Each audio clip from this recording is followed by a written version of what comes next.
Welcome to the Tetracast, episode 402, being recorded on July 5th, 2025. I am your substitute host, Josh Torres.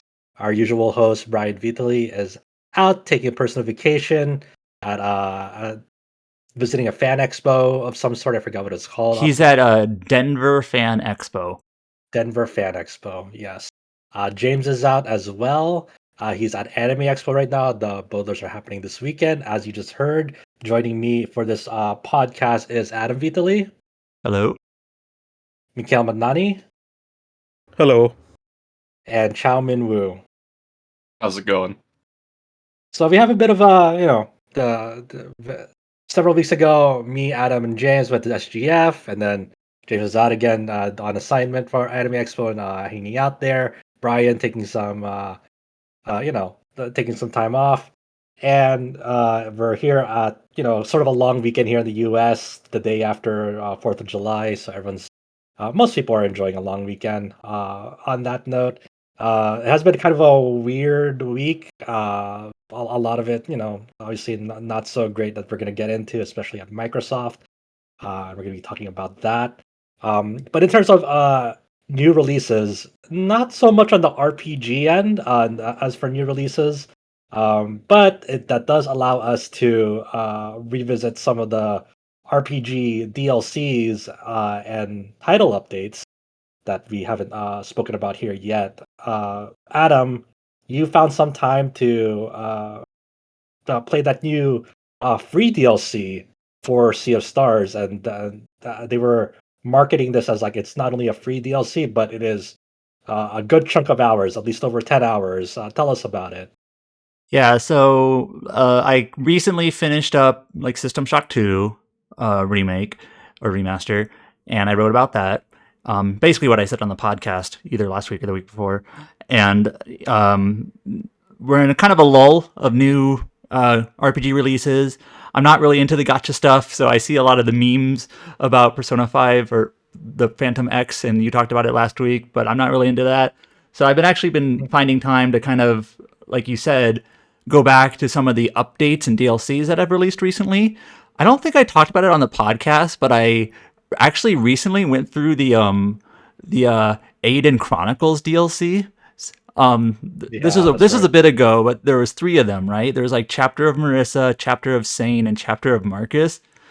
I don't think I talked about this on the podcast. No, but anyways, it's about $24, I think, for all of them. 'Cause I think they're $8 each, and each one can be beaten in about 40 minutes.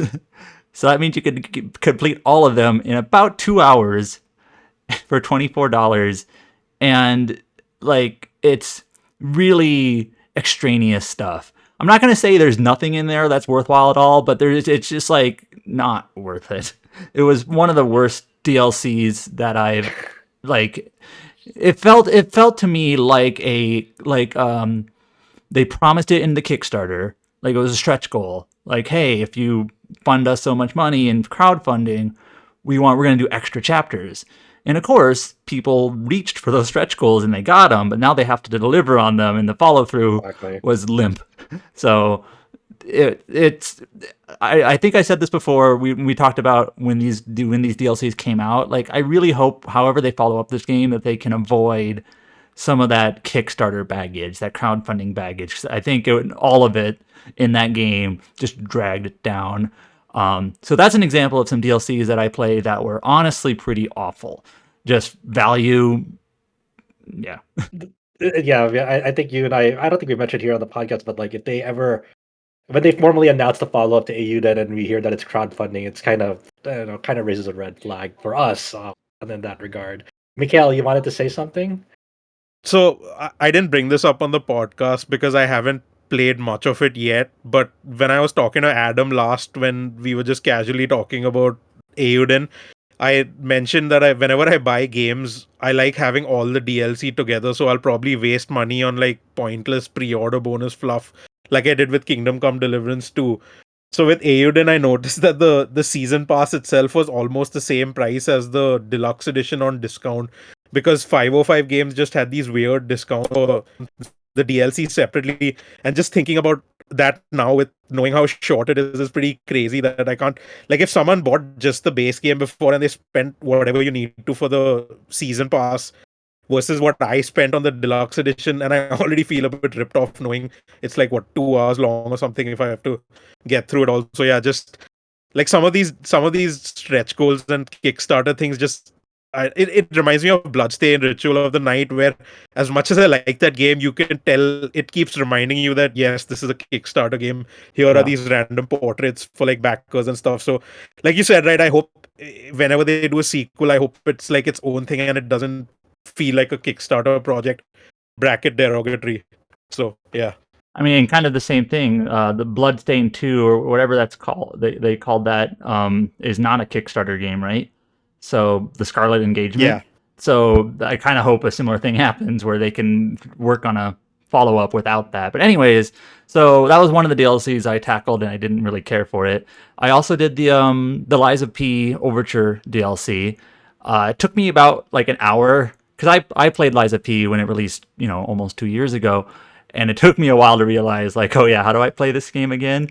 Oh yeah, you have your main weapon, and then you have your little offhand, like, robot arm that does a thing. And like, oh yeah, you have your abilities that require these soul gauges or whatever. It took me a while to remember how to play, but after I kind of got over that, like, relearning, I enjoyed it a lot. And I know James talked about this on the podcast. But yeah, that's a really good DLC. Really cool. Some of the bosses, especially the final boss, I think are really, really neat. However, it took me a while to get to it, and I guess I played like a nerfed version of the final boss. I remember people talking about how hard it was. You didn't beat it. It's over. Yeah, I don't have the pre-nerfed version of the DLC downloaded. I beat the baby version. But anyways, yeah, that's a really enjoyable DLC. But then I still had more time to spare. Like I'll try that Sea of Stars DLC, Throes of the Watchmaker. And that one is interesting because it's free. It's absolutely free. And that game also came out about 2 years ago. Actually, I think just right around the same time as Lies of P. Honestly, so Sea of Stars broadly, I liked kind of some of the styling of the game. I liked some of the combat system in terms of its like weakness system, in terms of its the different character abilities and having to hit different locks to lower damage and things like that. And I like some of the timed hit components of it. I wasn't as big of a fan on any of the writing parts of the game, but going into Throes of the Watchmaker being an absolutely free DLC, I didn't really know what to expect. But I'm honestly pretty impressed by it. So basically, it's a post-game DLC. It's only available after you beat the game, and its storyline is completely separate. It doesn't, it doesn't have anything to do with the main story. It's just kind of a side thing. For this DLC, you're basically given 3 characters. You have Zale and Valere, and then you have a new third character, Artie, who is like a robot. And the thing is it changes up Vale and Zalare's abilities from the base game. So the whole theme of this DLC is like circus performers, right? Valere becomes basically a trapeze artist, and Zale becomes like a juggler. And so their abilities are brand new. So functionally speaking, you have 3 new characters, how they work in battle. And there's some cool, it's kind of a cool tweak on things in terms of how you approach like the combat and different abilities that are available. And I've always appreciated that with DLCs, where it doesn't feel like just more of the same. It's actually kind of like, it's obviously the same framework of the game, but it's like, we're going to make things just a little different here and like just rotate things a little bit, tweak it a little bit in terms of how it actually like plays. So it's kind of interesting to see some of those adjustments in the DLC. The DLC is about, I think, 6 to 8 hours long. I didn't really time myself playing it, but it's pretty substantial for what it is, especially compared to like Eiyuden Chronicles $25 2-hour DLC. It was just solid. Like, it had a lot of dungeons. It had a lot of, like, the dungeons kind of reminded me of Golden Sun. They're very puzzle focused. And I know some people really don't like puzzles and dungeons, but I kind of do personally. And figuring out, like, there's block pushing, there's switch turning, there's things where you're lining up different totems in a room to try to open up the way, things like that. Arguably, it might be too many puzzles, but it was just kind of a dungeon design you don't see very often anymore in RPGs. It kind of felt nostalgic to me. And yeah, just kind of cool twist on the gameplay, cool twist in the battles. This game, I forgot how good it looks. Like, I really like the pixel style for it. So they did an excellent job. Just the general art direction for that game. It very, very crisp pixel, and the pixel animation of it is all very intricate in the way that the characters, especially animated in battle when they do their moves. I'm kind of interested, like in terms of like like you mentioned, like there's like new quote unquote classes for the two main characters, so they have new move sets in general. Does that really make a substantial impact on how you're approaching battles compared to the base game? Because I know the base game, like one of the things that annoyed me about the base game is like there a lot of the moves had very there's like long animations to them that you had to engage with every time you wanted to like make like a big like damage, like do burst damage, because like a lot of it was like maybe doing like some of the ping pong things with like the lunar projectiles and all that stuff from what I remember. Like, how does their new abilities and movesets stack up compared to the base game? I mean, the moves are all brand new, and it does have that sort of Mario RPG type stylings where your basic attacks, if you press the action button at the right time, it'll boost the attack, and you might do like a second hit type of thing for the attack. But then, like, for example, Valere is a trapeze artist now, and one of her actually highest like cost ability is like a trapeze, like one of those bars hanging from the circus top and that you kind of swing around, right? And so that attack does have a slightly extended animation because you're kind of swinging along that, and you have to press the action button whenever it hits the enemy. It never really bothered me that much, but it is more than just press attack and the attack happens. You do have to it does have to line up and do the attack. And I know what you're referring to, because that sort of like extended battle animation has bugged me in some like in Mario and Luigi games, especially Dream Team. It's not as bad as Dream Team, that's for sure. But like, for example, in the main game, in the base game, Valere is like moon element, and Zale is sun element. And so, like, when an enemy does an ability, they might be powering up an ability, and there will be these locks on the enemy icon, basically saying you have to hit them with 3 like sun element attacks to basically cancel out this ability that the enemy's going to do. So that's all tweaked now, because now it's kind of silly. Valere does like bonk damage as a trapeze artist, and Zale does fire damage. He's like a fire breather type, like circus performer. So like their elements have changed up because they're no longer sun and moon powered. I mean, the functionality is the same, but it's just their abilities are new. So you aren't doing like the back and forth like reflection of the moon thing. That was one of Valere's main abilities in the main game. You don't have that. There are one nice thing about this DLC is there are like, not only is it there like the DLC story dungeons that you're going through, but there are like side objectives, and like there's side objectives. One has to do with like some like battle arena. There's one that's like a puzzle thing. There's one that has to do with the wheels mini game, if you remember that from the base game. It's like where you have like the different like little icons on these little like, you play them in the bars in the game, so that returns. The story itself is basically, if you remember the Watchmaker in the original game, they're just kind of like an NPC that you encounter at one point, that they just kind of move the story along during a minor section of the original game. And I'll be honest, I don't even exactly remember what they did precisely, but you basically go back to them and kind of learn a little bit of a backstory there, and you kind of enter this sort of fake Watch world, which is like a circus-themed world, and there's basically an evil there that's kind of taking it over. Like I said, unrelated to the main story. I didn't really remember what happened in the main story of this game, besides like the broad strokes, but you don't need to know it. It's kind of a separate thing. And narrative stuff, it's fine. I was just more appreciative of the fact that it's like, hey, kind of just taking the game as it was, brand new, dungeons, brand new enemies. Your characters are basically acting completely differently in terms of how you play them, and a lot of content in terms of not only the puzzle dungeons but side content, challenge stuff. It was just kind of like, and this is all free. That's nice. Yeah, it's really nice. Firstly, a big thank you to the players. Because their sales are like way higher than they expected of the base game, and just like, hey, thank you so much for supporting us. Here you go, just high quality free post game DLC if you want to play more. That's really cool of them. Yeah, and it is fairly challenging. It even actually gives you a warning when you start the DLC. It actually says like, "Hey, this is a post game DLC.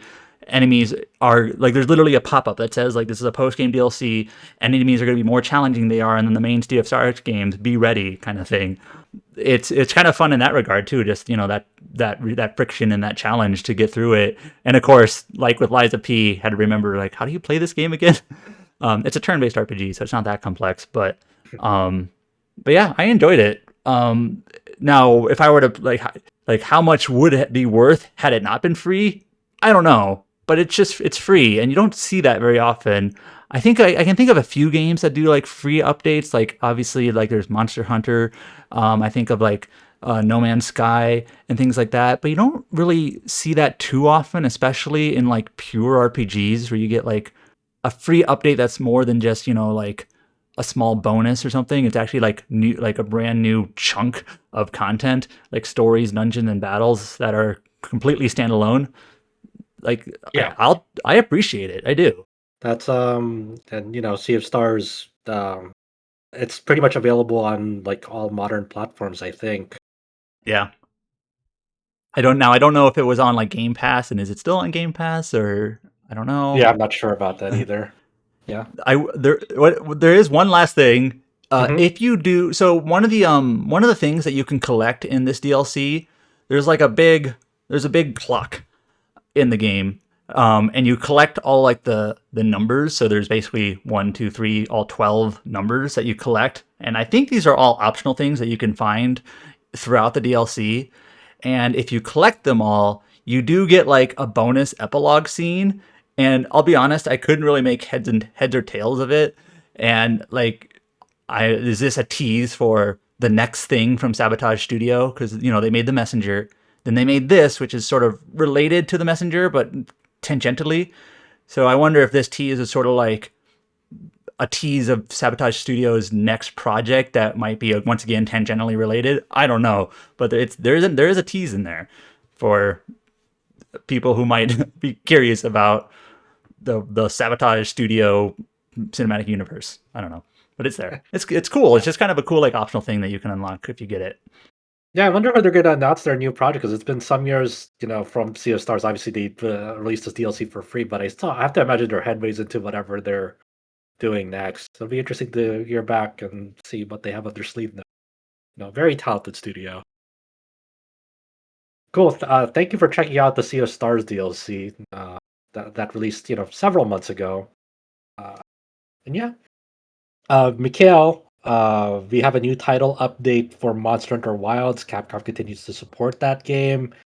They had a recent Capcom showcase that formally introduced it and revealed it. Obviously they teased the return of Lagiacrus, one of the more infamous monsters, let's say, in the Monster Hunter series for a lot of veterans, and they also newly announced that Seragios is coming to Monster Hunter Wilds, and they released that title update. You've been messing around with it. Tell us about your experience with title update 2 for Monster Hunter Wilds. Yeah, so it was an interesting timing for the release because like what happened last week on the podcast is I had to leave early because I was really unwell, and I honestly shouldn't have been on the podcast for like the last half an hour because I was like, I don't know what happened, but I was unwell for a few days and I was hoping I'd be fine for the title update, and thankfully I was. So there were 3 things I wanted to check in the title update. The first is obviously the new monsters. Second is the quality of life stuff which they promised.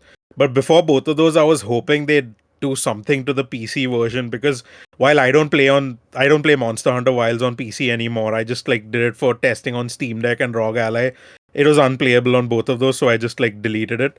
But I have a lot of friends who played it there, like who play it there. You play it there. James plays it there, or at least y'all. And I think Brian also played it there. And all of y'all were hoping for performance improvements and just general improvements to the game with stability. Now, I brought this up an episode or two ago because what happened with the Street Fighter collaboration update is the stability was just completely gone on PC, where people weren't sure if their save was going to load. Performance was getting worse. So it was just like a complete shit show on PC for a while, and then the Steam ratings, the Steam reviews for it dropped to like mostly negative. And despite some like articles from some places which tried to imply that it's because of the content or whatever, 99% of the reviews that I saw, like everything which I was scrolling through, everyone was just saying that fix your game, I can't get into my save, it runs worse than it did at launch and stuff like that. Now what they've done is, it seems they've improved performance a bit based on like a few friends I've spoken to and looking at some of the reviews, but I don't think it's enough on that front, and stability seems to be improved a little. But again, like this should be like an alarm signal for them that you drop everything and you fix your PC version, because it's like a huge part of your player base for the whole franchise now. And this is not like a want to treat that audience. Like, I joke about how Elden Ring is pretty shit on PC as a port, but like I think Elden Ring is way better than the current state of Monster Hunter Wilds. So Laggy Acris and Seregios are the highlights, but then there's also another quest which is called Fashion Hunter, which I found really nice because first Fashion Hunter is now canon in Monster Hunter, which I don't think it was before. It was just like a fan coin term. So what you have to do in this is, when you start the game, when you load into your save, you have to talk to an NPC, start a quest. You go and take on Laggy Acris, then you do Seregios. But the Fashion Hunter thing is with Gemma, she tells you she wants you to dress up a specific way. So you have to equip different layered armor for your head, for your chest and everything. You get rewarded with Gemma's chest layered armor, which you can use on the male and female hunter body types. This is a pretty funny quest with like interesting cutscenes, and I hope they do more of these because it was like a very pleasant surprise to see this. So I hope everyone who is still playing Monster Hunter definitely does this, because not only does it introduce you to like the layered armor system if you've not bothered with it before, but they definitely put a lot of effort into this. Now the other thing is Laggy Acris. I've fought Laggy Acris in Monster Hunter Generations Ultimate and in Stories. I never played Monster Hunter Tri because I never owned a Wii U. And I don't know if it was in Monster Hunter 3 Ultimate because I barely played that on 3DS. I'd say like maybe 30-40 hours, but I don't remember much of it. So in Wilds, Laggy Acris is very interesting because they take you underwater for some fighting, but this is not like a full underwater experience. You have to use your slinger, get slinger ammo, and then start. It's kind of like one of those. I'd say it feels like a cross between an underwater arena and a siege Monster Hunter fight. So it's interesting, but it's not something I'd want to do when I'm farming Laggy Acris. So the first 2 times it was fun, but after that, I hope there's a way to like do the quest without the underwater section in the future. Kind of detail how they implemented the underwater portions of this fight, because like hold on. Yeah, because like when they introduced it, we got a little bit of the just brief clips of the footage of like sometimes during the fight, the guy Chris will go underwater. You have to chase after it. It doesn't seem like to be a full on underwater combat like in the entry that it was introduced in. It seems to be like more gimmick focused. So just kind of tee us up and explain what it used to be before, like why it became infamous in the community, and how did they try to implement it into the wilds without the underwater combat portion of it. Okay, so I can't comment on how it was in Tri or 3 Ultimate, if it was even in there. But what happens in this is when you're fighting Laggy Acris normally, there'll be a thing where it just jumps into the water and it's like preparing a powerful attack. Now all the hunters will like get a prompt to jump into the water by pressing like circle or the right face button. And then over here, it's just moving underwater. It's shooting its lightning at you. You can dodge like while you have swimming. So you have like some swimming controls which you can like swim towards it or swim like dodge against the lightning. And what happens is, like how when you're fighting some monsters in the ice arena, you can use your slinger and get those pillars of ice to fall on the Yeah. monsters and do damage. So they've brought some of those things into the underwater part. So if Laggy Actress goes near some of these like stalactites type pokey things, I don't know what you call them underwater, you can press like your slinger and you can get it damaged over there. And your aim while it's underwater is to stop it from doing its like preparing its big attack. So you keep doing DPS to it. I don't know if it's a DPS check or not, because what I was doing specifically is you get slinger ammo and you keep firing at it, and you can attack it, and you can it's sort of like you can even mount it in a way, like you know how when you mount a monster, they've added that mechanic as well to some degree underwater. So it feels like Capcom's brought in a few different systems to try and make the underwater portion more than a gimmick, because it definitely did feel like a gimmick initially, but they do have you doing stuff. So it's not like you can just ignore this, and it's not like a fluff thing. They have added it.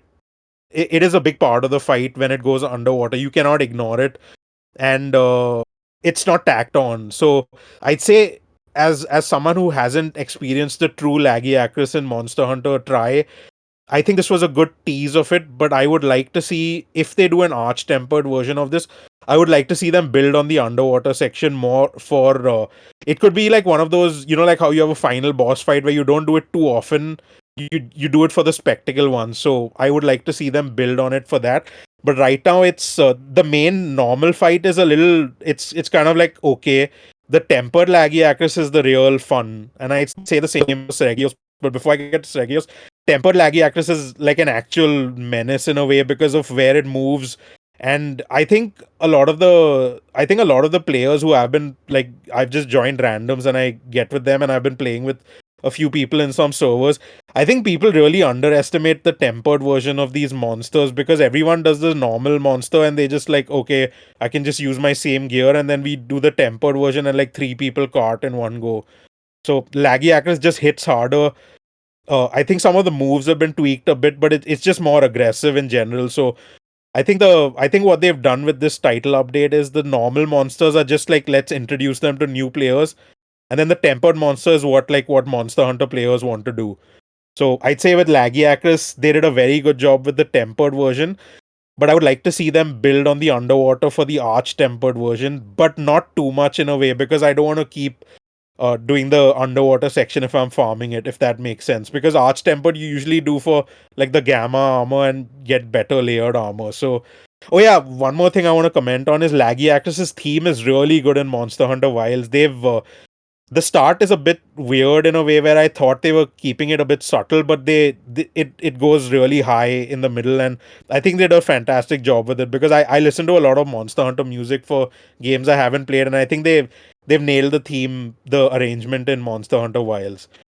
Now for Seregios, everyone who played Monster Hunter 4 Ultimate will know Seregios. Seregios was also in Sunbreak, one of my favorite monsters over there. I think one nice change they've made over here is the bleed mechanic, which Seragios' main thing is bleed. Like it shoots its scales at you and you start bleeding, and if you start moving, you take more damage and tick damage and stuff like that. So you have to heal. What happens in Wilds is you can't do what you do in Sunbreak, where you just like Seragios over there, you just like bend down for a bit and you just instantly heal from bleed in a few seconds. That doesn't work over here. Seregios is much more aggressive over here, and I don't know if you did a lot of the. Did you fight Gormagala in Wilds, like the late game one? So do you remember how annoying it was to fight Gormagala in those closed corridor passages? Oh yeah, yeah. The ice region. Seregios is like, yeah. So Seregios gets into some of those places, and it's a lot worse because it's so aggressive and it keeps moving so fast that people just they can't deal with the speed and they just get carted in the tempered Seregios. So the one thing I've not done yet is I've not actually crafted their armor yet. I've just fought them like 11 times each or something, the tempered and the normal one. I haven't actually forged any of the armor because I was unwell for like a few days. I've just been catching up with pending work after that. So I will get to farming. I mean, not farming. I'll get to crafting the armor for both of them and seeing how things go. But there is one last thing I want to talk about with the title update is the quality of life stuff. Do you remember how annoying it was every time you wanted to restock or change anything? You had to go back into your camp and like wait 2 seconds for the cutscene.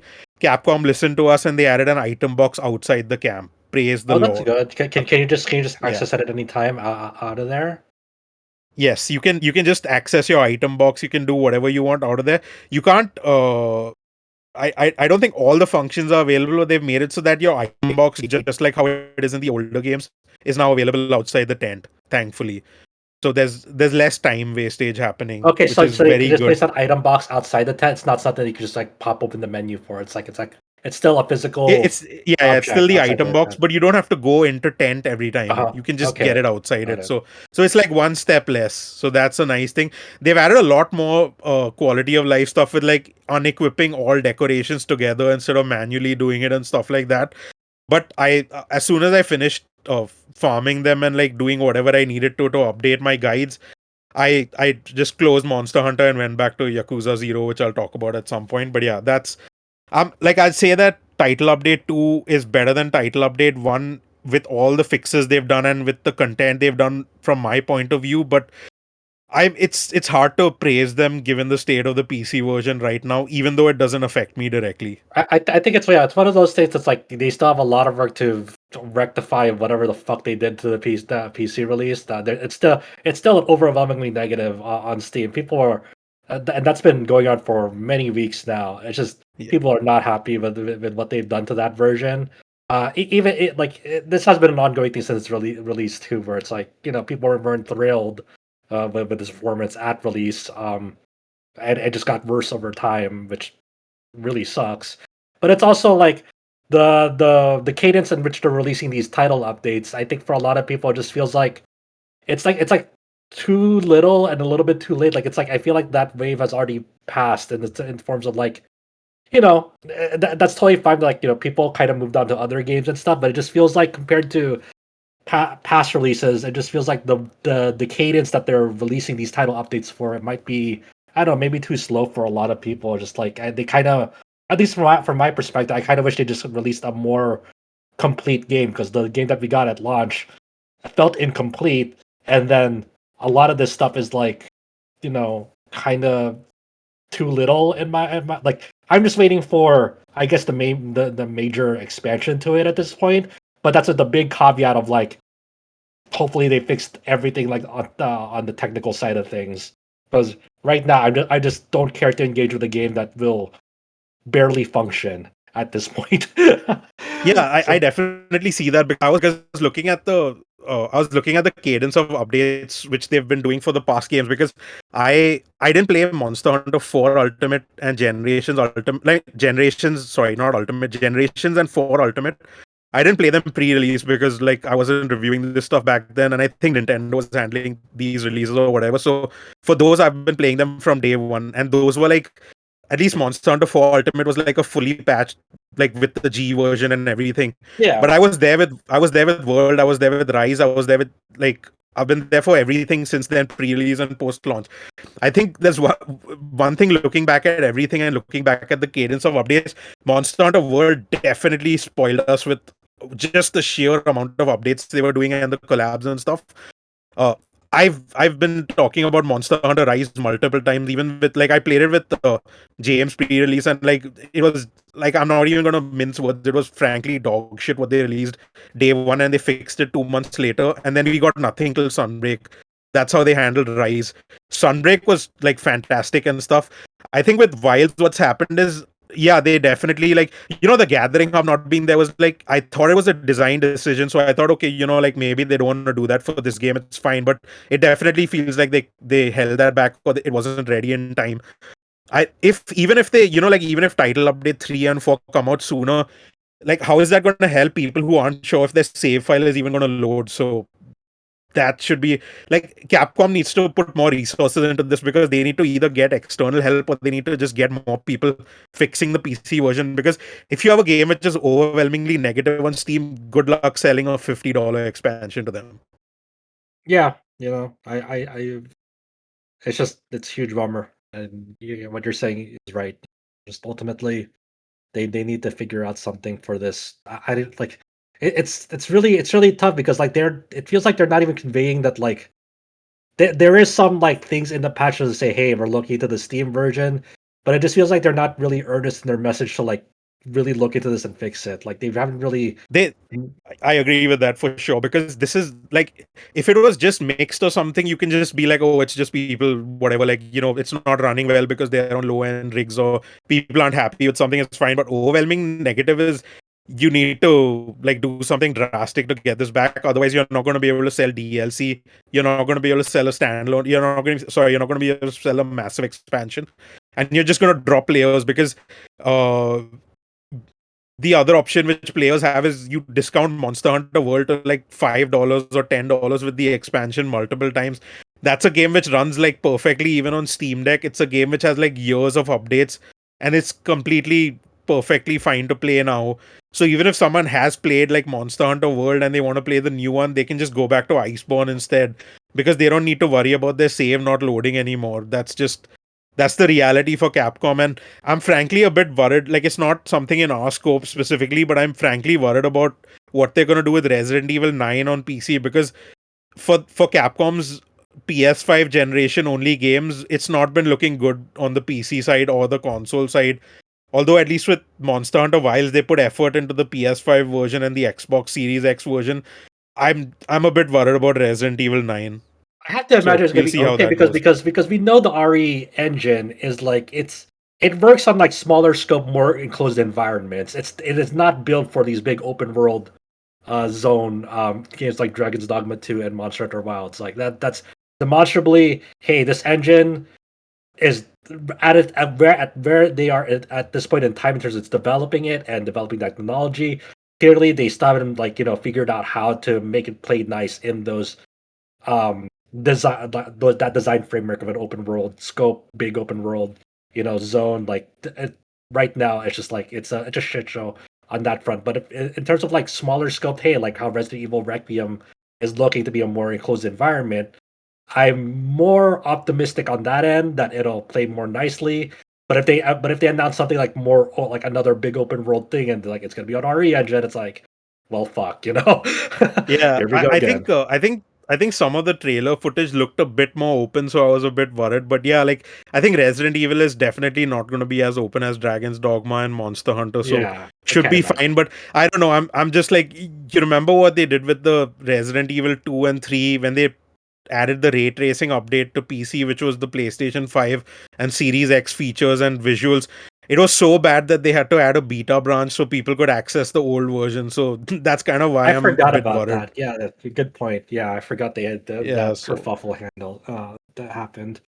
Yeah, so yeah, so it's a bit iffy with how they handle that. But like, as my like I said again, this stuff doesn't affect me directly because like I can play on PS5, but you cannot ignore Steam for yeah, these games. You can like, if like how people joke about how like Wild Hearts looks like shit on Series S and stuff, and Street Fighter 6 also does not look good on Series S. Like, it's kind of bugged and they haven't fixed it. It's kind of embarrassing for Capcom that it's been bugged for over a year and they haven't fixed that. But then, like, the player base is probably just not there. But you can't afford to do this for your number one or number two player base. Like, Capcom needs to yeah. figure this stuff out.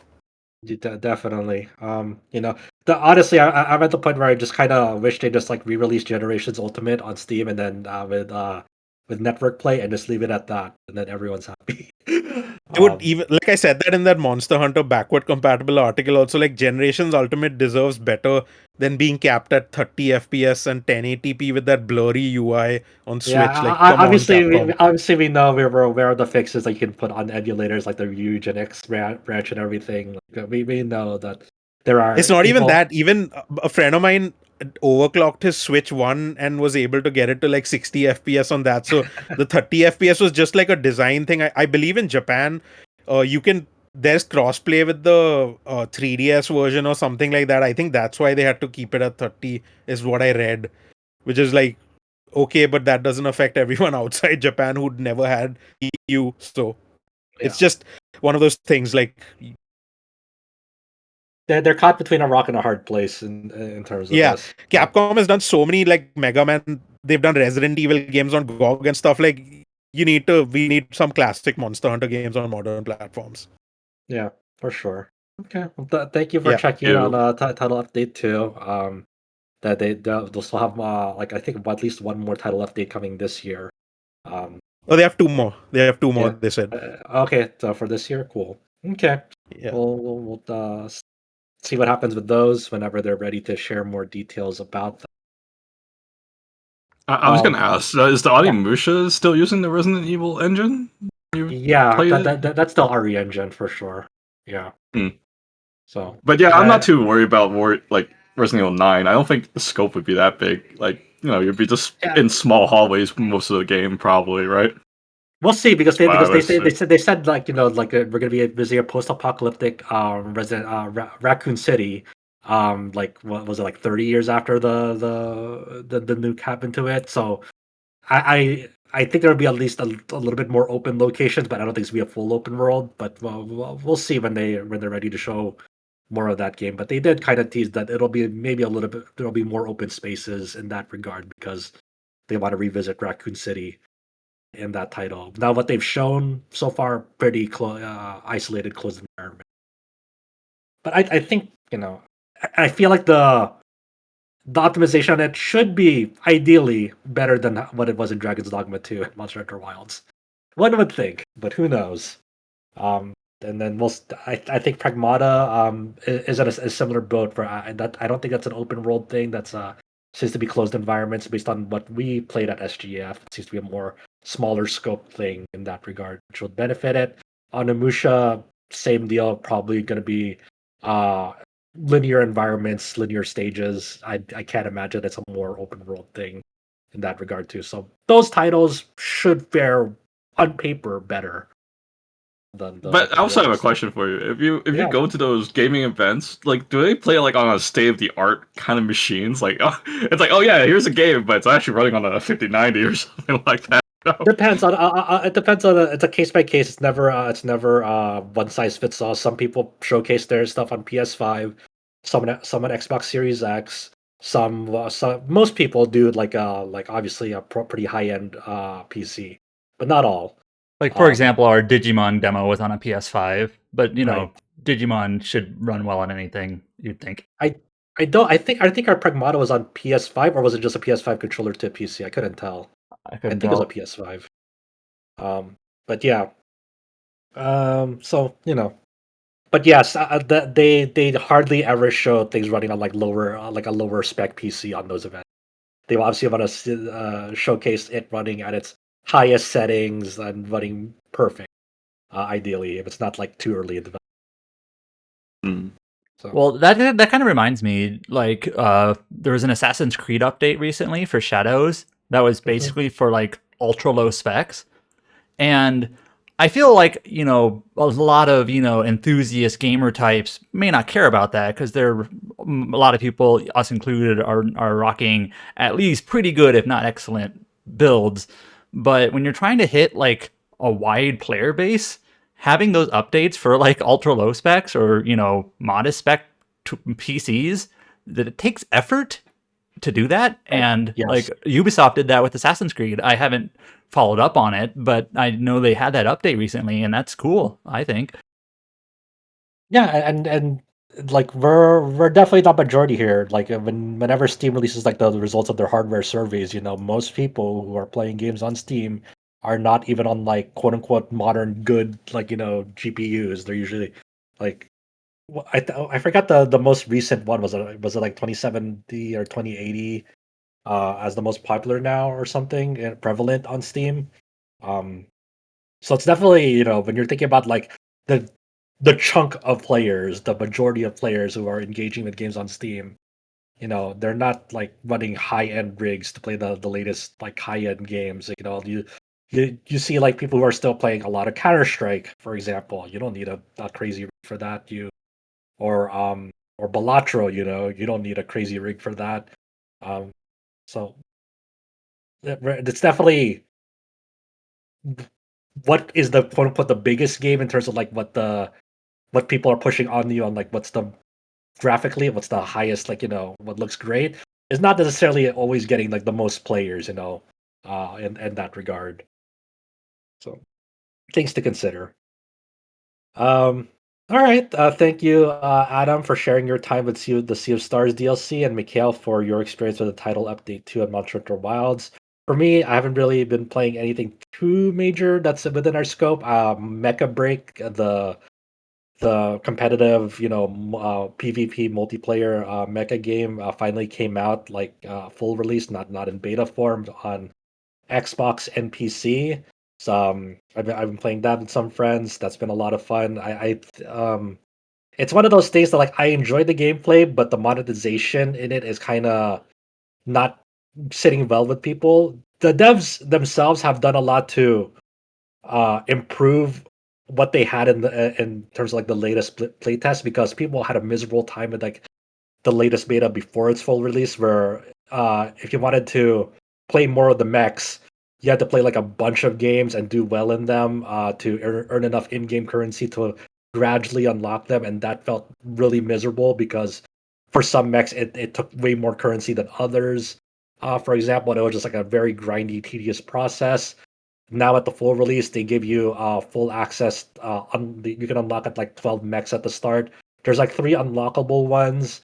One is like through the battle pass, and then there's like two that you can get with like the in-game currency um, in it, and they're like the newest mechs that they haven't shown off before.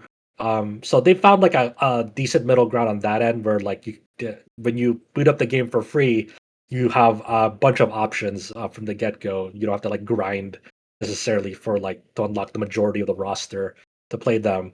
But like in like customization options, and a lot of like the people like to play dress up with their pilots, and then obviously the mechs here.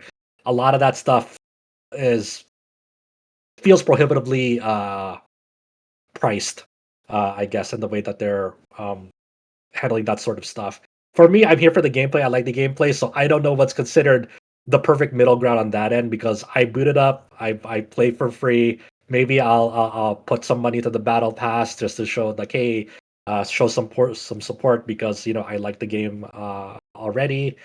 Um, in that regard. But in terms of like playing dress up, it doesn't really bother me. So maybe that's why a lot of the monetization, probably valid complaints, just I don't really feel it as much, because I don't really fire that game up to play dress up with my mechs and my pilot at this point in time. Like I'll put like a color paint over it, and or stick with the default colors and be done with it. But I'm here for like, hey, I really enjoy the game for like the gameplay. So, but I can see like a lot of people have concerns in that regard, and we'll see what they say to that. This doesn't really matter, but one of the former marketing managers at Square Enix now Mhm. works at Amazing Seasun Games, Oh, and interesting. they were actually like, "Oh, so what can we do to get you to cover Mecha Break?" And I was like, "I don't know. It's not really what we do, but Yeah. this is it. You talking about it right now. This is our coverage of Mecha Break." So I mean, I played it, enjoy it with friends. It's cool. So like, there you go, Jay, former Square Enix, now at Amazing Seasun Games. This is our coverage. This is what we can swing. for me, I enjoy a lot of the mechs in this game, the way they play, and you can tell the people who made this game like have a really deep love of the mecha genre, even down to like how one of my friends described it is like when you're deploying into battle, you're like at that loading bay when you're about to like launch, very emblematic of the mecha genre of like when like the Gundams launch from like their base. It's a big moment in that series. And this one, when you're launching the battle, you're like at this hangar, and all you'll know that the people of this the people making this game have a love of their mecha genre, because all the different animations for the thrusters of each of the mech are all unique. Like the way that they are presented and the way that they animate and move, they're all distinctly different from one another. Which is like for any lesser developers who don't really care about the mecha genre, like will kind of have a default maybe A or B like thruster animation, because maybe it's not where the flashiest thing is for a mecha. But for here, it's like it's all different in the way that they move and animate. It shows. That's fucking awesome. But just very very small details in that regard. Um, so it's great. Like I can't wait to play more and see how the game evolves. I hope it does well, but obviously it's not the greatest in terms of like its monetization balance for a lot of people. I've also been continuing to play Persona 5: The Phantom X. I have about like 42 hours in that game now. I enjoy like a lot about it. Obviously, I won't praise the way that the monetization of it works. There's a lot of like those annoying pop-up ads like, hey, when you pull a 5-star like standard banner character, it'll have a pop-up that says, hey, you can get a dupe of it and like some extra like gotcha currency for like $16. Do you want it? I It will would only last for kill 3 for that. days. I fu- I would kill. I hate that. If you're talking about the value of it, like sure, like it's like you could probably make the argue the case like yeah, doing $16 for a dupe of like a 5-star is like great, but like having that be FOMO and pushing it up against you, sucks. Like that's awful monetization. Like why even make it FOMO? Just why not just give that person, the option like permanently until they feel like it and don't like push it on their face. That's Yeah, it's scummy, it's but coming. Yeah. I know.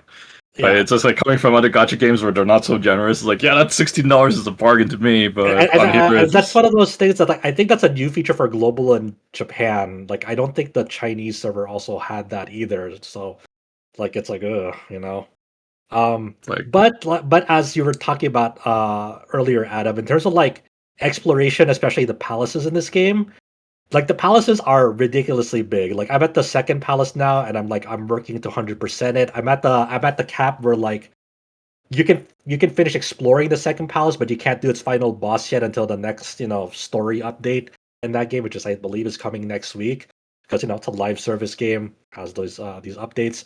But it is nice that like hey, when you go through that palace the first time and it's introducing mechanics to you in that regard, you maybe explore maybe a grand total of 20% of that palace just from doing progressing the story alone. And there's a lot of like other side paths that you can backtrack because like you usually need like additional like dungeon mechanics to open up, like say like key cards or in the second palace's case, you have like different colored talismans that you acquire as you're pushing through the story of that. And once you're done with that like story, and you have like all the like the key cards or talismans that you need to access all the places in the palace, you can go and backtrack like a good chunk of that palace.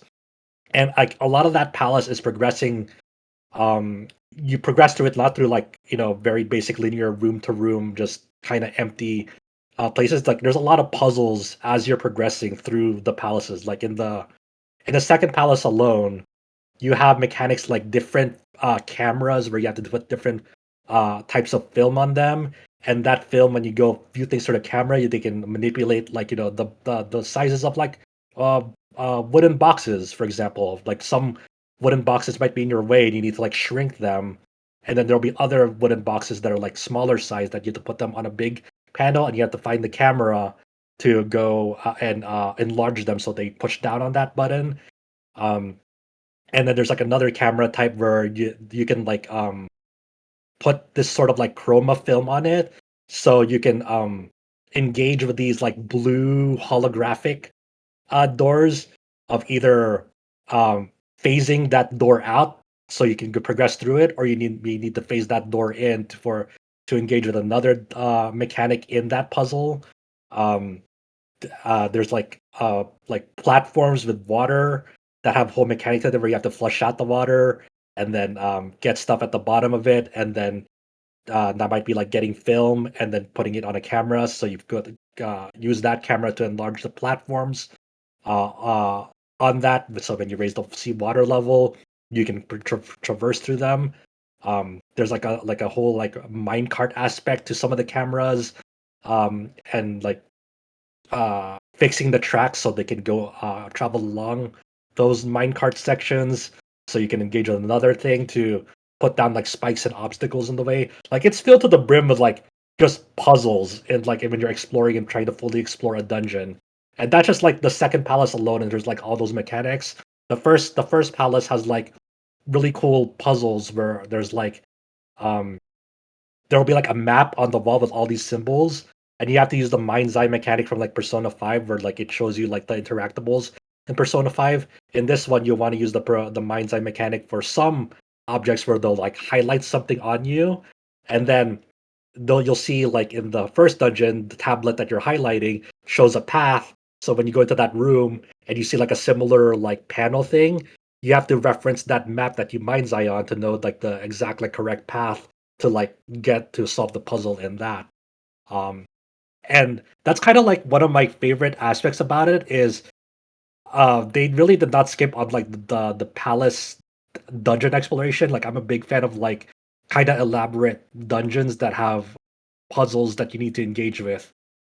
Yeah, I was just talking about puzzle design in Dungeons and Sea of Stars, and I feel like Persona 5 had them, of course, but you don't see puzzles all too often anymore in RPGs because a lot of games are like now open zone or like dungeons are more like battle corridors where you just try to get from like one end to the other, and a lot of the design it goes into like combat encounters, like encounter design and battle design, and less so on that out of battle stuff.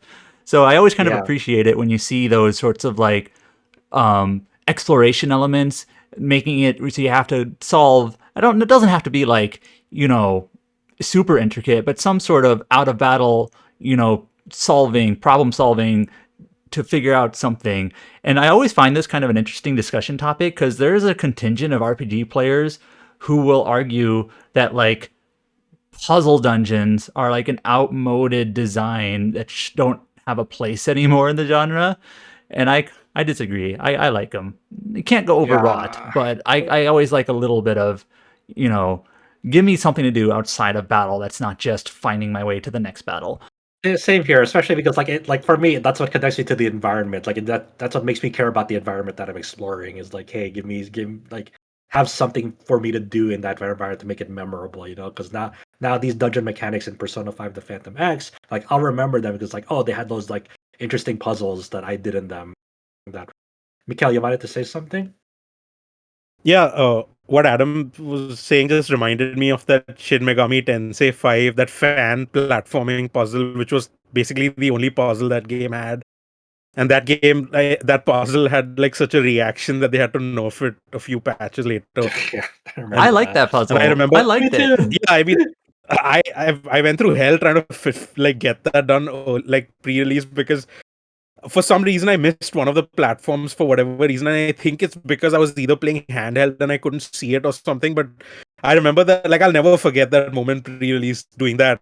And then this is like one of those things I beat it before they made it easy, like I did the real experience. So it just reminded me how SMT5 just had that one puzzle platforming thing and people just could not deal with it, so they had to like nerf it. So that was just funny. Good luck Yeah. with those people if they ever play Nocturne. Figuring out that or, fairy or, forest. or Strange Journey, Or Digital Devil Saga. What are they going to do when that comes out? Or if they ever re-release that? That man, hopefully soon. Yeah, and also just another thing that I've really like. I kind of dabbled in it like last week, but they kind of I've seen more of it this week in terms of like puzzle boss fights as well, where like in most Persona, especially in modern Persona games, like the fights in them are pretty straightforward for the most part in terms of like, hey, find out the enemy's weakness, try to knock them all down to do your all-out attack, and that's your general um objective in fights. While in Phantom X, it has like a lot of like elite enemies that have challenge fights to them. So now I'm getting to stuff like in the second palace in terms of like their um puzzle design where there'll be an enemy that has like a counter timer to it where like hey there'll be ads that spawns with it, and some of those ads have utility functions where one ad might give it HP restoration each round. One ad will sap like 15 SP from your party every round, and then there's like these two ads that just by being there add on to its like progress meter, and when it reaches like a certain like number in this progress meter, it either inflicts like an ailment on you that is really really bad and makes the whole fight tougher, or transforms into a new demon altogether that has like super increased buff stats that it's gonna be really challenging to survive against it. So it's almost like a rage timer for these ads. So you have to all of these ads and that boss has like different weaknesses to them, and they all have um down points, meaning where if they take weakness damage, that won't automatically knock them down immediately. You have to shred the down points first, in order for them to be knocked down. So you have to kind of start balancing different things and start prioritizing, like, hey, which ad should I deal with first, while I'm trying to still maintain damage and do sustain throughout this fight, especially because some of these ads will drain my resources and restore its health along the way. So what do I value, like in like the very like the first two turns of the fight, and what's my mid fight strategy, and how do I like clean up this fight while trying to avoid that that rage timer on this mechanic of the fight, you know? And for me, like, I really like challenge puzzle boss fights like that, because like you have to really think about like your team party composition, what are the strengths and weaknesses of your party members and their kits, and what do you need in terms of synergy and also sustain throughout that fight, to kind of make steady progress to get through it. And speaking of Yeah. puzzle boss fights, CS Stars DLC had some, and I didn't Nice. talk about it before, but I'll just bring one up right now. So one of the bosses that you fight is like a narcissist, and when you Okay. fight him in the battle, there's like five different mirrors. I won't go into all the details, but there's like five Yeah. different mirrors that can show up on the battlefield, and basically when a spotlight hits the mirror, the narcissist likes that because he likes looking at himself in the mirror, right? Very cartoony, but like you basically what you have to do in the battle is you have to hit the spotlight so that it's not hitting the mirror. And so, a lot of bosses in RPGs, we're all veterans of the genre here. You buff up, you heal, you do damage when you can, heal up when you need to. But it's cool when you have those like optional things that you have to take care of. Like in this particular case, it's you have to manage like where the spotlight is and where the mirrors are, because you don't want the spotlight on the mirror in this case, because if it charges up, he does like a super attack that does a lot of damage. So you want to avoid that.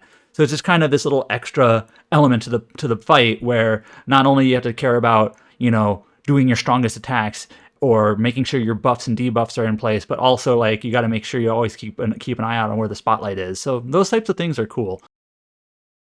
Yeah, it makes me wonder, like, if they ever re-release Digital Devil Saga, both of those games, what modern discussion will look like for the super bosses in those games, especially one that kind of involves a calculator. Yeah, the Digital Devil Saga 1 super boss, you can brute force. Digital Devil Saga 2, you pretty much need to just read the pattern and just follow it. Read the pattern and kind of keep a note on like how much damage you're doing to it. Yes. Uh, which is that's a fun super boss, very memorable. But yeah, so that's what I've been up to. I've been enjoying both still, but not a lot of like big new RPG releases uh throughout this month. Speaking of that, though, you updated your RPG release list, as you do at the beginning of each month. Adam, any sort of like releases that people should look out for in July for RPGs?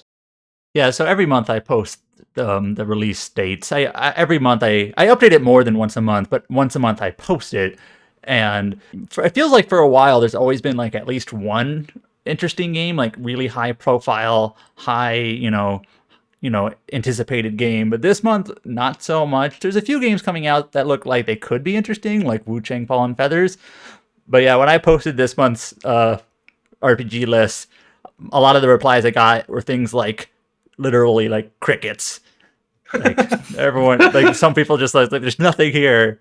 Like, 'cause I think the first RPG that comes out this month that I had listed was like Eden Zero, which if you're that's an anime from the Fairy Tale guy, and if you don't care about that anime, then you don't really care about this game, right? And then Wu Chang looks cool, but it's from a new developer with not a whole lot of a pedigree, so it's kind of a who knows. And then I don't even remember what else comes out this month. You had Wild Hearts S as Oh yeah, well, Wild Hearts, for yeah. Switch 2, and that it's one of those games that's already like pretty well known. I think the only thing that's like kind of interesting is like they upped the player cap on multiplayer from 3 to 4, which is not something you see often, but obviously that means that you can't play with any other players from previous platforms on it. So I don't know if that'll get a second wind, and on that front, being a Switch 2 exclusive and being isolated on that platform. Obviously, it's going to be interesting for people who want to test out like the technical performance of it, of like how Switch 2 handles that.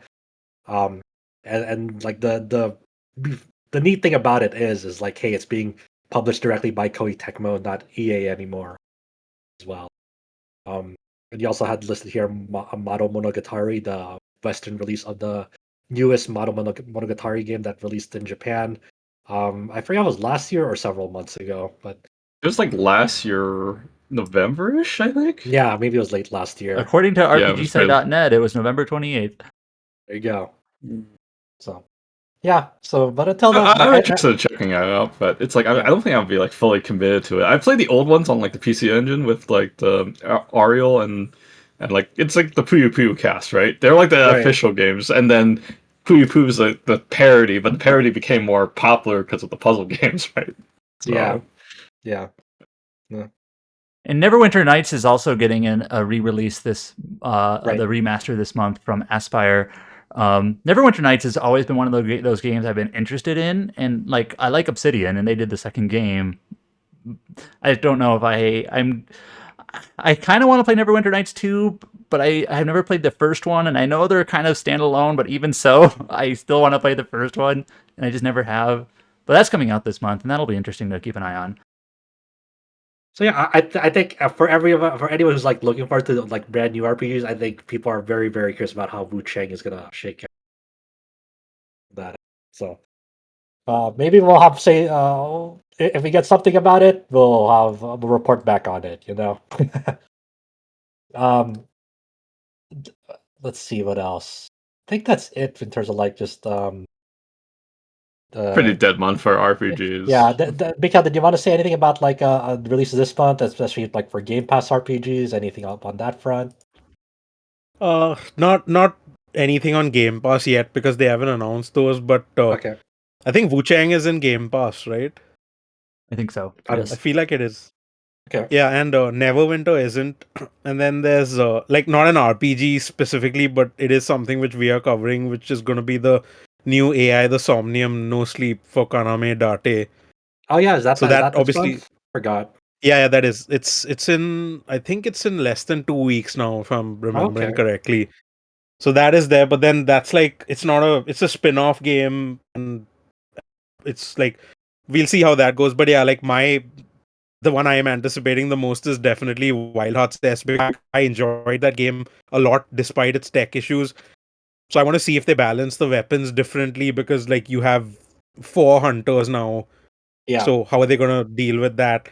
And also how the online works and stuff because like frankly that game is unplayable on PC handhelds completely. Like you just cannot get that thing to run on Steam Deck whatever you do. Even if you try running it at like 400p if that's possible, it just is not playable. So like that's one of those things I want to see if they've like it'll need bespoke stuff to get it working over here. So we'll see how that goes when it shows up. But it's just mainly that, and I probably want to play Neverwinter Nights too because like I like Obsidian a lot, and I've not played this. I don't own the previous version which they released, so I want to give this a go, and we'll see how the rest goes. But I was thinking this month might be the time I finish 100 line, but who knows? I need to get back to that game too. I don't know about finishing it, but I definitely need to make forward progress on it. I've been slacking. But yeah, I mean, it's gonna be a chill month, all things considered. Okay. We're gonna move on to the news, and as I kind of teed up earlier, the big story of this week is it's a downer. That's for sure. Uh, all the news that I'm gonna be mentioning here is from Video Game Chronicle, and they also sourced the Seattle Times as the first uh, report of it. So this is about, I think, around Wednesday. We got word that Microsoft laid off as much as 4% of their entire workforce, and that's roughly over 9,000 uh, total employees across many, many, many departments, all departments, including the Xbox gaming division. Um, and that's and then we got word throughout the day that several projects that people were looking forward to have been canceled. One of those projects was Rare's Everwild. That was announced many years ago now at this point, like maybe 2019, I believe. But it's been in development for way beyond that. We also got word that Perfect Dark is being canceled as well, along with the newest MMO from ZeniMax Studios, who is currently running Elder Scrolls Online. Um, as a follow up to that, the layoffs at Rare, um, longtime employee Greg Mails, who was the Seas of Thieves director, leaves Rare after 35 years following the cancellation of Everwild. Obviously, other employees at Rare were affected as well and got laid off. Um, it's and And also, I think John Romero's game was also canceled. yes, That game was never correct. announced, but according to LinkedIn posts, that game and that whole studio just doesn't exist anymore. Yeah. So yeah, the Romero games, they lost funding in the wake of the Microsoft cuts. It's it fucking sucks, man. And according to the Seattle Times, which Seattle Times, of Mhm. course, Microsoft is based there, Yes, so they have insight. A lot of the reporting I know is sourced from the Seattle Times. A lot of this has to do with Microsoft's push into AI. They're planning yes, on spending billions, like 80 billion, I think is the number that a lot of people are throwing around into AI. And the way that the Seattle Times puts it is it doesn't mean that the company is replacing workers with AI. Rather, right now, the cost of building the AI infrastructure has Microsoft looking to trim costs where it can. So, quite literally, like cutting salaries of people that it thinks are not necessary in the gaming division and elsewhere so that they can build their AI infrastructure. They're shifting their priority in that direction, which sucks. So, yeah. That there was also I didn't see it on VGC, but I do recall that there was also Turn 10 was also affected very heavily, oh yeah. losing us up to like 50% of their workforce, which is insane as well, because Turn 10 feels like one of their staples and one of the most consistently performing developers on their end. Yeah, it's a heartbreaker, man. Like this is I don't know where. I mean, obviously, Microsoft as the company as a whole will endure, but their Xbox gaming division, I feel like they're lost. I don't know where they go from here. There's you keep on bleeding them dry like year after year. This is what, like the fourth or fifth round of layoffs Yeah, from so this Microsoft. is the number here is 9,000, but May 2025, which last time I checked was not that long ago, had like 6,000 layoffs. Yeah, yes, Like, what were you thinking, Mikhail? The turn 10 thing is like, I don't know what to say about that, because when you think of Xbox, there was this, everyone brings up Gears, Forza, Halo.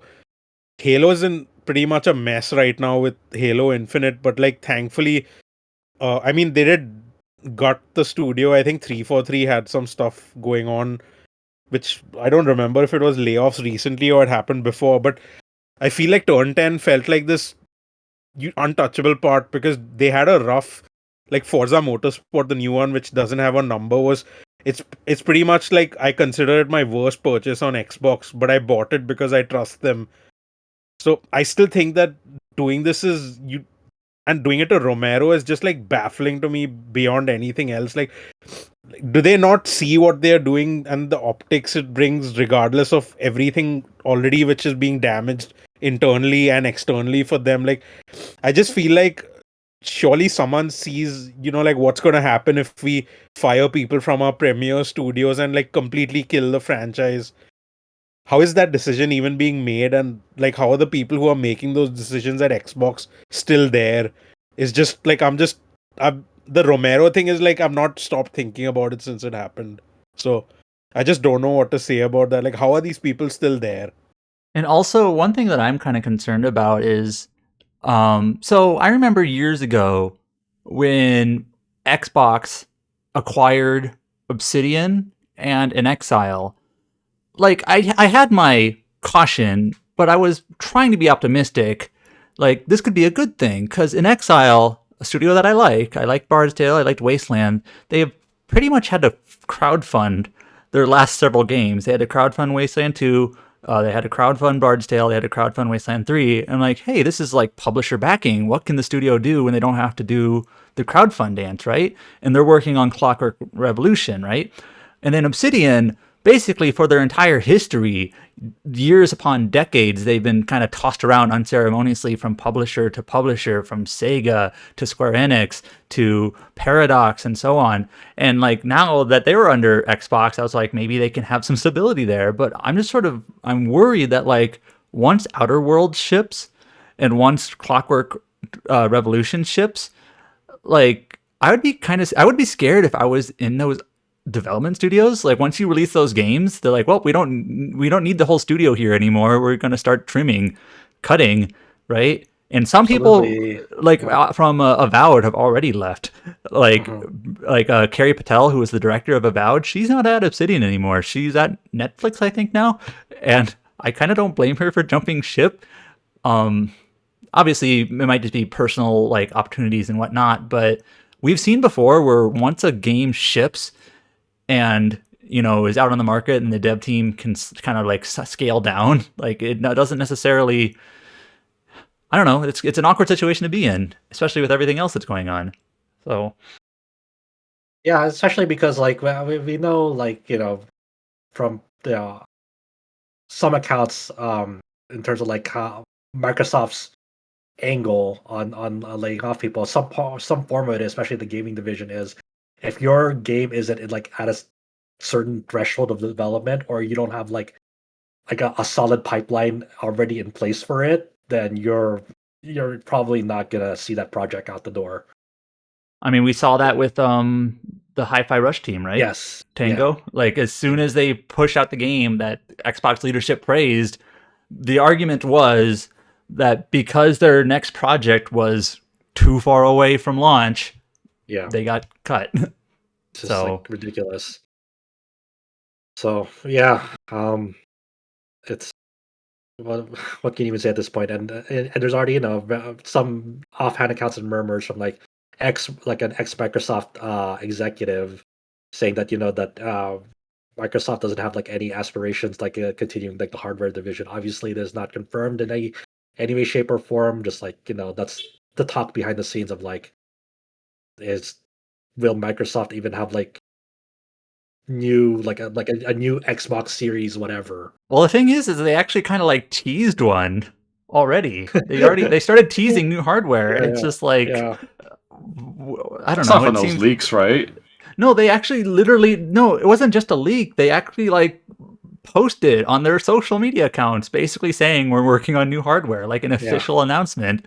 And it's just like, okay, They cut everything. It's Yeah, like, it feels like they're aimless and nothing is hitting, and it's just like, and it's like, and for what purpose? Like the like investing in AI, it's just like, oh man, it was.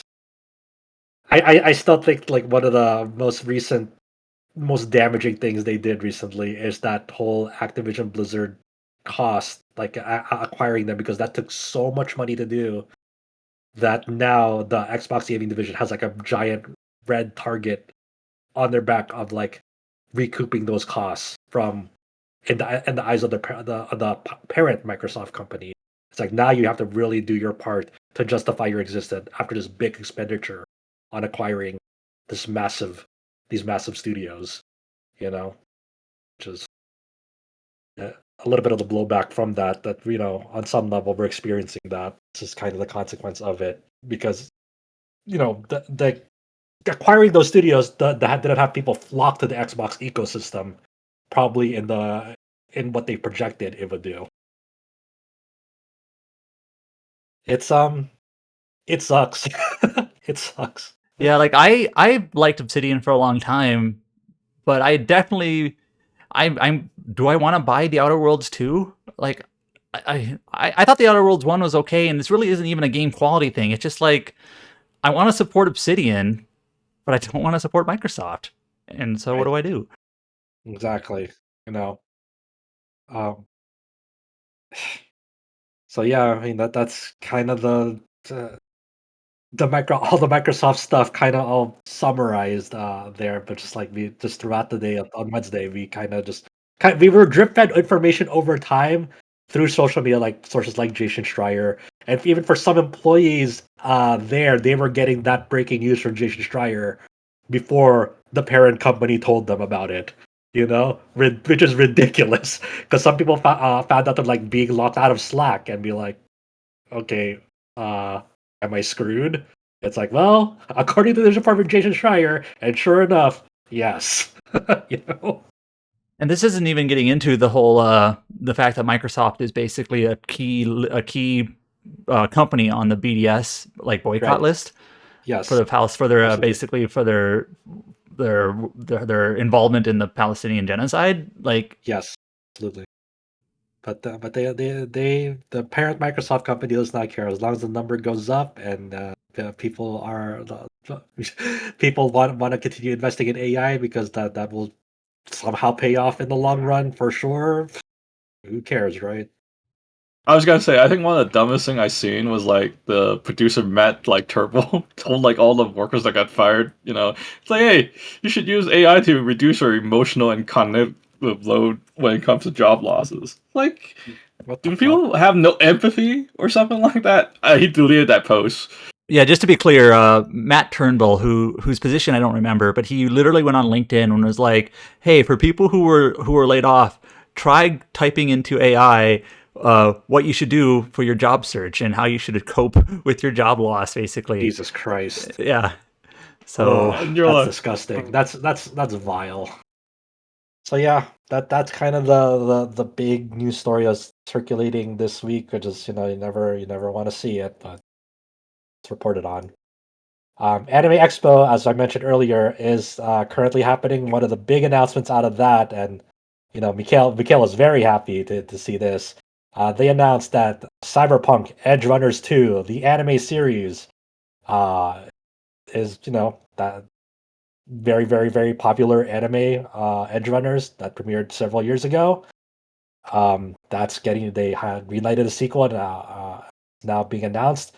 Obviously, CD Projekt Red and Trigger are collaborating on developing it for Netflix. Mikhail, what have you learned about it? So I think when we spoke about it last time, I don't remember if it was on the podcast or off the podcast. Adam said they did hint at something happening with Cyberpunk and Netflix, or something happening with Cyberpunk and anime. I thought, they'll just do something else. I literally never expected more Edgerunners, not because it would make sense for them financially, but just it felt like something they would be just done with, and maybe we'd see something with Cyberpunk 2. And now the timing might actually make sense. I think James posted about this on Blue Sky that he expects this, or he thinks it might be airing when Cyberpunk 2 is out, and that would be super smart on all ends, because Cyberpunk got so much interest back. Sorry, Edgerunners got so much interest back into Cyberpunk that I remember it was hitting new Steam CCUs around that time, and it got people to give the game a shot again. So I'm trying to figure out what they do over here, because they said it's a standalone thing, and if anyone's watched Edgerunners over here, I don't like. They'll probably have maybe some characters appearing in some form, but you're pretty much gonna have to do everything, like just tell another story of Night City. Now, who Yeah, they because go with and and Edgerunners what like they pretty approach ending this thing with, conclusively. yeah, it you can't do much more with that. And regardless of, I think they haven't. The other Edgerunners thing, which was supposed to happen at Anime Expo, was the Guilty Gear Strive thing. But not to go on a tangent, but I don't think they announced the date for that or anything, did they? I mean the I don't know if there's a release date, but they have a collaboration of like Lucy from Edgerunners going into Guilty Gear Strive as a collaboration DLC character. They Yeah, revealed the there's artwork for it's her you know on it's a, that. yeah it's just a summer date or whatever. Okay, fine. So Yeah, yeah, back to Edgerunners. So the person who directed episode 6 for the original is handling the direction for the whole thing. It has the same screenwriter, from what I can tell. one of my friends who's in Poland joked about how when I posted on Blue Sky, he joked about how I'm more interested in seeing what random Polish rap songs they include in this. And I was like, okay, send me a list of what they had in the original. And he said there's just one, but it was super random to the point where I started laughing. I'll give that a listen later because it has so much licensed music, which is perfectly implemented. So I am trying to remember where this was. But yeah, I'm very excited for this. The promo art they have looks fantastic. The logo itself looks good. Not having a date kind of tells me this is like 3 years at least away. What do you think? Yeah, when they first announced this, and obviously we had previous news that CD Projekt Red is currently putting the Cyberpunk 2, like the sequel to the game, in production. It really makes me wonder. It really made me wonder how far out this new Edgerunners season would be, and how close it would be, like in conjunction with that game sequel, because we know that game sequel is way further out. So I have to imagine Edgerunners 2 comes first. But I do Yeah. wonder, like, what's the gap between them in that So, regard. Speaking purely games, like it's very obvious if you go by like CD Projekt's head counts, and they actually publish like how many people are working on each project of theirs. That Witcher 4 is their next thing, and that's Yeah. probably a few years away. So Cyberpunk 2 is going to be after that, and my guess is if this anime airs 2 or 3 years from now, that might be Witcher 4 territory, but I have a feeling Cyberpunk 2 is probably more like 5 years from now. So, at least. Yeah. So, yeah, my thought is just with Mikhail that this anime probably comes out before Cyberpunk 2. Now, I still think this anime is still 2 or 3 years out, probably, but I think just the game is probably even further out. It is sort of funny. So, I know this isn't the only person, but I think this is like a perfect anecdote for like the type of audience they tried to get. I have a friend who is a huge like Gurren Lagann fan, Trigger fan. What was the studio that was before Trigger? I'm blinking. Gainax. Yeah. Yeah. And so he's a huge fan of this sort of stuff and not so much into like Western RPGs. Although he likes some Bethesda games, but like Edgerunners came out and he was disappointed at first. He's like, why is Ima Ishii working on a Cyberpunk anime? Why can't he be doing anything else? And then he watched it, and then he loved it, and then he played Cyberpunk, and he loved that too. And this is well after the game released, and now he's like, hell yeah, they're making a new Cyberpunk game and a new Cyberpunk anime. Like, everything's coming up my way. So like the anime introduced him to this game that he likes now, or maybe more than likes, and of course he's excited for the second anime. So It's interesting to see like how, like, both the game and Edgerunners like got opposite sides of the spectrum of like people who don't really dabble in anime or people who don't really dabble like Western like action RPGs. You know, they were able to find a middle ground to convince people to give both of them a shot, and for a good chunk of them seems to, like, fell in love with the other, where they were so convinced that they wouldn't. So it's like a perfect marriage of sorts.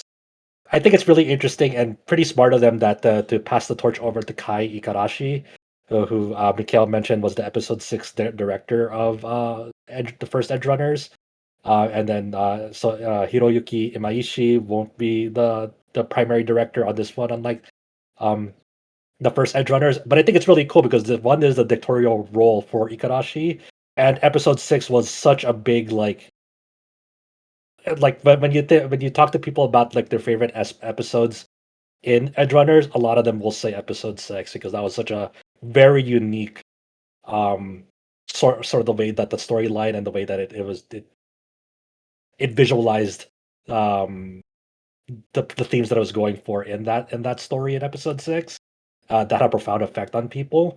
So giving Ikarashi that directorial role is very, very exciting. I'm always excited when when newer people get their hands on a directorial role, because it lets their style permeate throughout the entire thing. It's not just a one episode thing. It's like you can feel their touch throughout the entire thing. So that's really cool to see.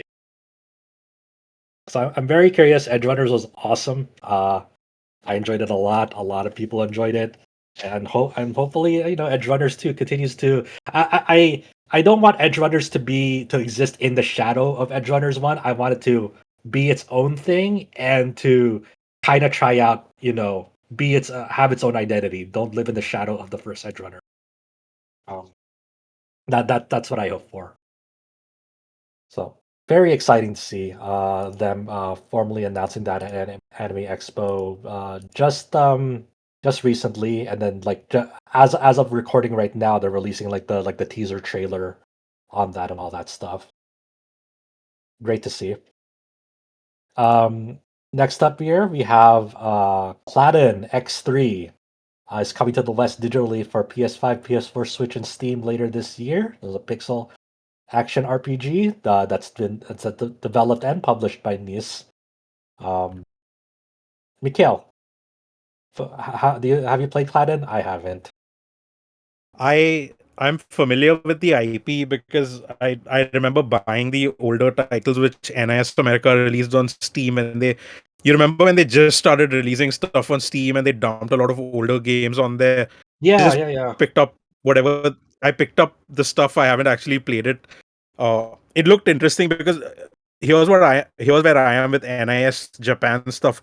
I'm always up for trying it regardless of how the reception is in Japan, because I always, like, I'd say 1 out of 3 times I find something I really enjoy from NIS in Japan. Like, I really love the Void Terrarium games they do, even though they are flawed quite a bit, but I enjoy the vibe and I enjoy playing them. With Cladun, when I saw Cladun X3 get announced, and Kite used to post about the Japanese release quite a bit. So it looked interesting, and it felt like one of those games which NIS America just passed on, because there's something which a lot of people have noticed, that they haven't been porting a lot of NIS Japan titles to PC. When they do bring stuff to PC, it's usually Falcom or it's the other licensed stuff they do. So I thought maybe they're just investing less resources in these titles, but this one is now coming of everything, like NIS's usual slate of everything. So I'm definitely gonna try it. I believe there's a demo for the Japanese release. I probably will give that a go, because it looks like an interesting action RPG, pretty basic in some ways, but I'm gonna try it out. In fact, I might download it after this podcast, the Japanese demo, to see it. I'm just not confident in how NIS America is gonna handle the release in the West, marketing wise, but that's their problem, I guess. This is one of those things where I didn't realize it had been so long since the previous entry. So Cladun, I think it just means like classic dungeon. But I knew the original games were like PSP games back in the 2010s and 2011s. I'm like, I know there was a spin-off recently, right? And like, yeah, there was a spin-off. Cladun Returns, this is Sengoku, recently being 2016, so almost a decade ago. Like, oh, not as recent as I thought. So this is like X3. It's like the fourth game in the series, I guess, because of that one spin-off. Cladun X2 came out in 2011, so it's been a long time since the last like numbered entry, if you will. And like Mikhail, I'm not directly familiar with these games. I'm like aware of them. I think it is cool that NAS America is, you know, how much of this is just, a mandate from their parent company, but I think it's cool that they're at least giving it a full release on as many platforms as they can. So, or at least their normal platforms. So, Mhm. Next one kind of came out of nowhere for me. We have a new entry in the Princess Maker series, the Princess Maker Children of Revelation, that launched just recently on PC via Steam Early Access. This is developed by D-Zard, all in caps. South Korean studio. I believe this is going to be the first Korean-developed Princess Maker, if I recall. This kind of snuck up out of nowhere for me, but yeah, I'm aware of the Princess Maker series, but I have no idea like who's the original developer, who owns the IP, who licensed it, and yeah, I'm not aware of like how this new one fits in. yeah, according to Kite's write-up of it, this kind of came about when the developer Dizard showcased Children of Revolution at TGS 2024, and the CEO Dong Hyun Kim uh, revealed to the news outlet 4Gamer how the series creator, Princess Maker series creator, Takami Akai, was so impressed by their fan art, even suggested to make them a new game. So they kind of were able to find a great middle ground just by establishing, you know, the a connection with the Princess Maker series creator, and not to the point that they were developer Dizard was able to obtain the license from Akai's company, Yonago Gainax, to formally produce Children of Revelation as a new Princess Maker altogether. So and this is going to be the full release of this is being planned for Nintendo Switch as well. So both PC and Switch will get the full game when this is finally done. Uh, they confirmed in the 4Gamer interview that the default protagonist girl in Children of Revelation is Karen Daidoji, who previously appeared as the protagonist of Princess Maker Cube back in 2001. So thank you to Kite for like the thorough write up about the all the background history of this new entry in the Princess Maker game series. That's cool. I really want to see what the reception is to it, and maybe when it fully comes out, maybe I'll go check it out. The Princess Maker games are like pretty interesting in the way that like they have all these different sorts of endings and the way that you raise your daughter throughout them. Like there's definitely some entries where like you can basically raise her to the point that where she can kill God. These games can get pretty wild in that regard with so many different endings. I'm just on the Steam page here. I'm not very familiar with these games, but like there's this little GIF that shows the princess on a barn trying to feed a carrot to a little like pink sheep thing. Not being very successful. I don't know. It's cute. So yeah. The raising genre, not a lot of like significant entries these days, but definitely Princess Maker has earned that legacy, just like of like continued excellence throughout it, kind of providing an experience in a way that no other series has been able to really encapsulate. So good on them. That's really interesting that they let a South Korean studio take their shot at it. And hopefully that throughout early access they continue to build upon it and listen to player feedback where need be. But that's cool. We got a new update, I believe, as of Anime Expo as well. Out of Anime Expo, Novect, who were the developers on the House and Fata Morgana, they were on the Aksys Games Anime Expo panel because Aksys Games, AKC S5S, not Aksys, announced that they will be publishing Novect's new game, Project Code M, for PS5 and Switch. So they don't have a formal name for it yet. It's still under a Project Code name, with Project Code M.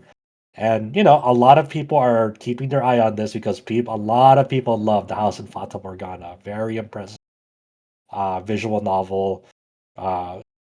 Very got like that gothic art style and deals with some heavy topics in it. This one seems to be like a murder mystery adventure type game. Mikhail, what do you want to say? Yeah, so when they announced this, it was in development. It was just confirmed for like PlayStation 4, Switch, and Steam, and they had no publisher. They had no partner for localization or anything. This was announced a few years ago. I believe in 2022, if I'm not mistaken. And I just assumed it would be limited run games again because they were so successful with that Fata Morgana physical, which they did for Vita, PS4, and Switch, to the point where I just thought like, they just go with them. And I was dreading that because I stopped buying from limited run games. So them partnering with Aksys for the console version and also doing a PS5 version instead of PS4 is like perfect, because Aksys means you have great distribution for physical. You have much better promotion compared to limited run games for the digital release.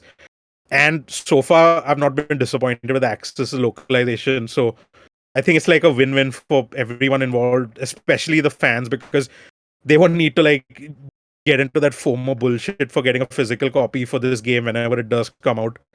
Although I do think they might need to move it to Switch to, depending on how long it takes, because they don't have a year for it either.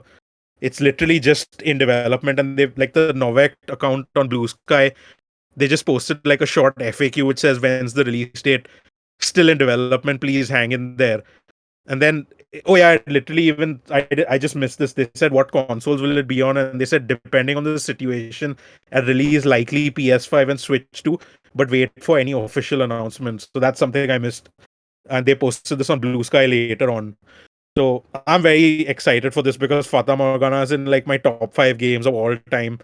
I own that and I've played that everywhere. In fact, the last time I interviewed Hanada Keika from Novect, he actually sent me a signed copy of the game on Switch. Like, Oh, that's one cool. of the best presents I've ever gotten. So yeah, Yeah. I'm super excited for this one.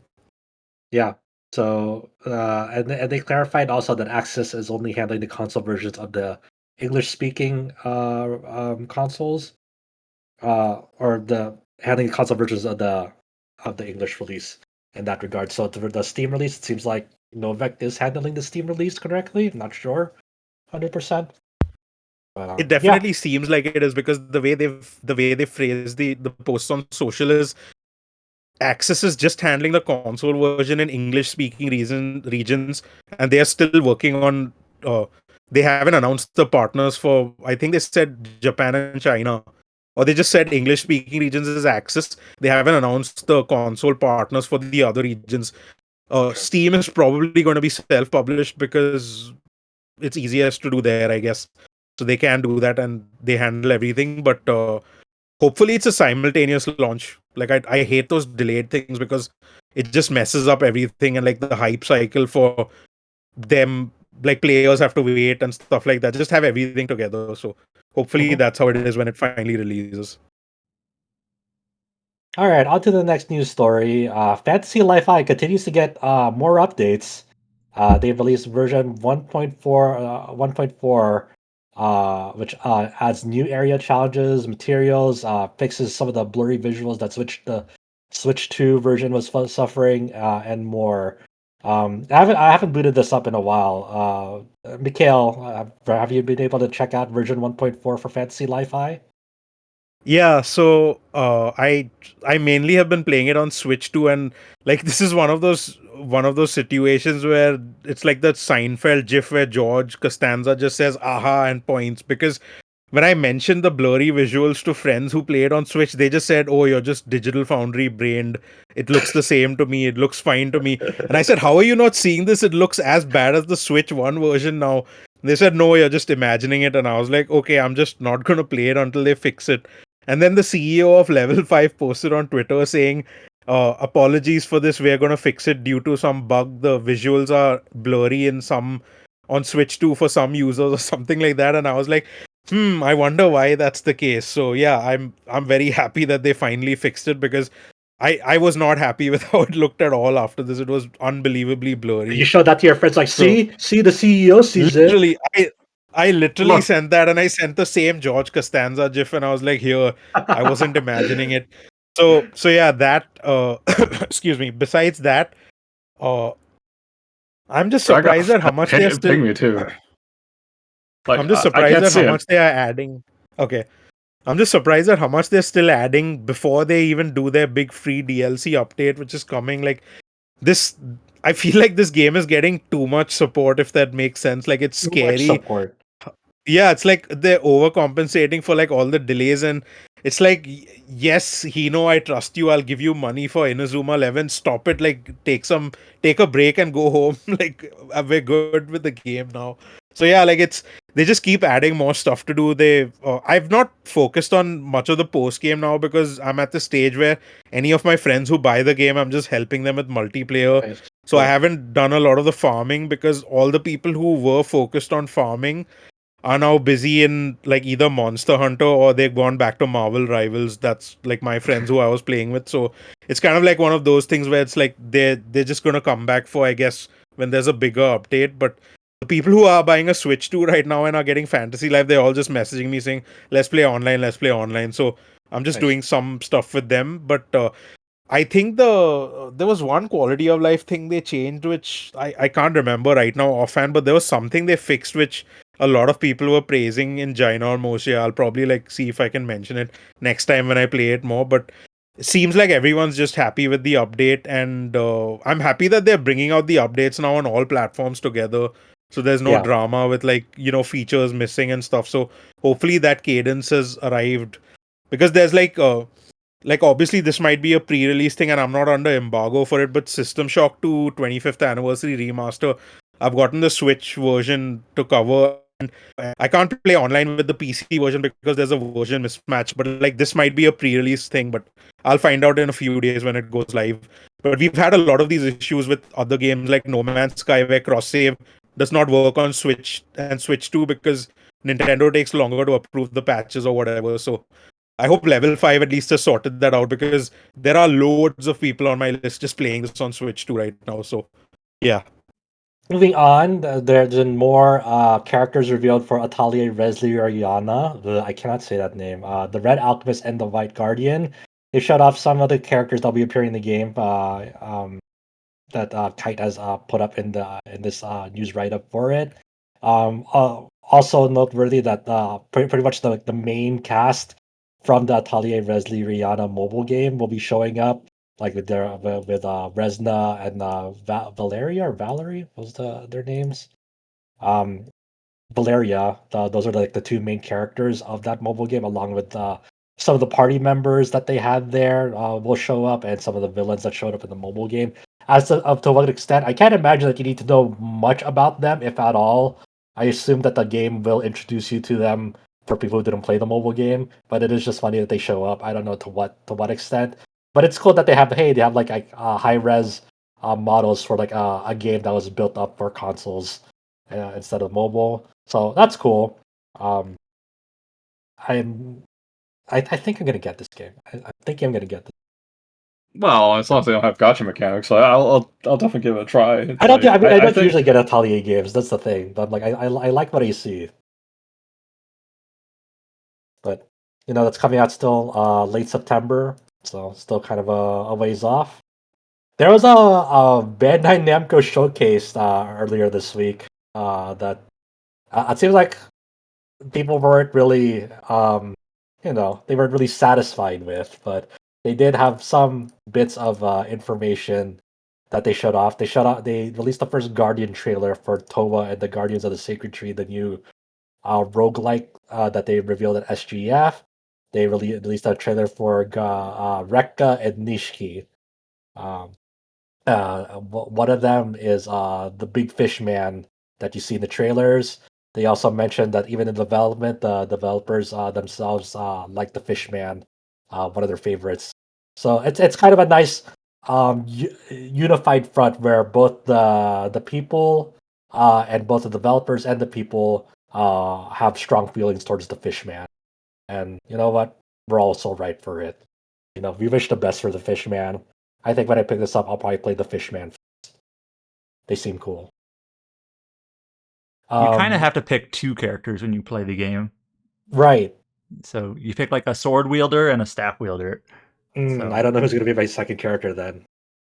I know one of them will be Fishman. That's it. That's how far I thought through this. Was the Fishman playable in the demo SGF demo build? I don't remember if they were playable. I know that I did not play as them. Okay. Um, let's see. They also had a gameplay intro trailer for Dragon Ball Z Kakarot Daima Part 1. So this is part of the new expansion content with the Daima storyline and characters for DBZ Kakarot. They also mentioned it's not the news article, but they're finally bringing over the PS5 Xbox Series graphical enhancements from DBZ Kakarot into the Steam version soon. People have been kind of awaiting that for a while for people who are still playing that game. Like they added a lot more like vibrance to the foliage, had better water reflections. The For the PS5 Xbox Series versions that just didn't get ported over to Steam until now. So and that'll be through a free update. So they introduced, the gameplay intro for the Daima content and also bringing over those graphical enhancements for free at some point in the near future. The DBZ Daima content is paid though, only the graphical update. Um, let's see here. They also had a new deep dive for Digimon Story Time Stranger. They didn't really showcase anything too new with this from what I skimmed, but it's just producer Hara getting up and showing Digimon Story Time Stranger to more people who may have not been following this game. It's an ideal place to showcase it for people who wanted to see all the Bandai Namco stuff, but they weren't didn't see Time Stranger yet.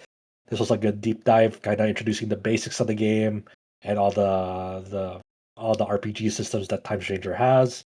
So just good to see that Bandai Namco, recognizes, hey, we really want to push the marketing on Time Stranger because we think we have something cool in our hands, and you know what? They're right for it. But yeah, this summer showcase in general was basically just like, I think the only new announcement was a My Hero Academia game, another arena fighter. But otherwise, it was mostly just like a quick look, maybe sometimes a not so quick look at basically every single game that they have coming out soon, which is quite a lot. So it was not much in terms of like new announcements, more just kind of like, here's some gameplay, here's a quick chat with the developer, or like a message from the producer or whatever. So yeah, just a bunch of little updates like that for all these games, including like there's a little bit from that Blood of Dawnwalker game, Patapon. There's a little bit on Super Robot Wars. And basically everything, Little Nightmares, everything that Bandai Namco's doing. So Even stuff like Code Vein 2, which isn't out till like next year, they're like, hey, this exists. All right. yeah. But yeah, I mean, they're very, very busy on that front, and they kind of teed us up too. Even though people, like a lot of people, had like bigger expectations, they already said, "Hey, we're announcing a new My Hero Academia game," and they didn't mention anything else beyond that in terms of like any promises. Like they already kind of tried to set people's expectations, but people always want the world with showcases. I do know a lot of people were hoping for that Tales remaster to show up, which I don't blame them when they literally said the next Tales remaster will be announced this summer, and then here is our summer showcase, and it's not there. Like, okay, I get it. Yeah, that's fair. I agree. Yeah, because I would have thought this. Yeah, I would have thought this would have been the place. Like you mentioned earlier, Neverwinter Nights 2 Enhanced Edition, got recently announced. They showcased a gameplay trailer that goes over the expansions that'll be included with that Neverwinter Nights 2 Enhanced Edition release. That's like what, 3 expansions? It's like Mask of the Betrayer, Storm of Zahir, and Mysteries of Westgate. So that's a lot of game. Like you will not be starving for content if you pick this up. You pick this up and you're guaranteed like 150 hours probably. Like I said earlier, I've never played Neverwinter Nights 2, and I'm really curious about it. But I know, like, especially with all the expansion content, and that's not even including all of like the player generated content over the years. It's just there's a lot there. Mask of the Betrayer, especially, I've heard a lot about over the years. So as a good expansion. Oh, that's cool.